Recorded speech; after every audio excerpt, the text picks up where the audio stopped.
ഭൂമിയിൽ ചിഹ്നഗ്രഹം ഇടിക്കാൻ 72% സാധ്യത. കൃത്യമായ വർഷവും ദിവസവും പ്രവചിച്ച് നാസ. ഭൂമിയിൽ ചിഹ്നഗ്രഹം ഇടിക്കാനുള്ള സാധ്യതയുണ്ടെന്ന വിലയിരുത്തലുമായി US ബഹിരാകാശ ഏജൻസിയായ നാസ. നിലവിലെ സാഹചര്യങ്ങൾ വിലയിരുത്തിയാണ് നാസ ഇത്തരത്തിലൊരു നിഗമനത്തിലെത്തിയത്. ചിഹ്നഗ്രഹം ഭൂമിയിൽ ഇടിക്കാനുള്ള 72% സാധ്യതയുണ്ടെന്നും അത് തടയാൻ വേണ്ടത്ര തയ്യാറായേക്കില്ലെന്നും നാസ പറയുന്നു.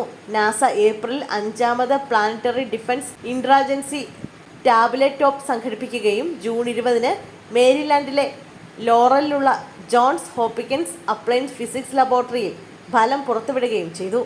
നാസയെ കൂടാതെ വിവിധ US സർക്കാർ ഏജൻസികളിൽ നിന്നും അന്താരാഷ്ട്ര ഏജൻസികളിൽ നിന്നുമുള്ള 100ഓളം പ്രതിനിധികൾ പരിപാടിയിൽ പങ്കെടുത്തു. ഭാവിയിൽ കാര്യമായ ചിഹ്നഗ്രഹ ഭീഷണികളൊന്നുമില്ലെങ്കിലും ചിഹ്നഗ്രഹ ഭീഷണിയോട് ഫലപ്രദമായി പ്രതികരിക്കാനുള്ള ഭൂമിയുടെ കഴിവ് വിലയിരുത്തി. വെല്ലുവിളി നിറഞ്ഞ സാഹചര്യങ്ങൾ എങ്ങനെ നേരിടുമെന്നും ഒരു വലിയ ചിഹ്നഗ്രഹത്തിന്റെ ആഘാതം മനുഷ്യരാശിക്ക് വർഷങ്ങൾക്ക് മുമ്പേ പ്രവചിക്കാനും തടയാൻ നടപടിയെടുക്കാനുമുള്ള സാങ്കേതികവിദ്യയാണ് പരിശീലിച്ചതെന്നും നാസ ഹെഡ്ക്വാർട്ടേഴ്സിലെ planetary defence officer emeritus Lindley Johnson പറഞ്ഞു. പ്രാരംഭ കണക്കുകൂട്ടലുകൾ അനുസരിച്ച് ഭൂമിയിൽ ചിഹ്നഗ്രഹം ഇടിക്കാനുള്ള സാധ്യത 14 വർഷത്തിനിടെ ഏകദേശം 72%ആണെന്നും പറയുന്നു. കൃത്യമായി പറഞ്ഞാൽ 2038 ജൂലൈ 12-ന് ഭൂമിയിൽ ചിഹ്നഗ്രഹം കൂട്ടിയിടിക്കാനുള്ള സാധ്യത 72%ആണെന്നും പറയുന്നു.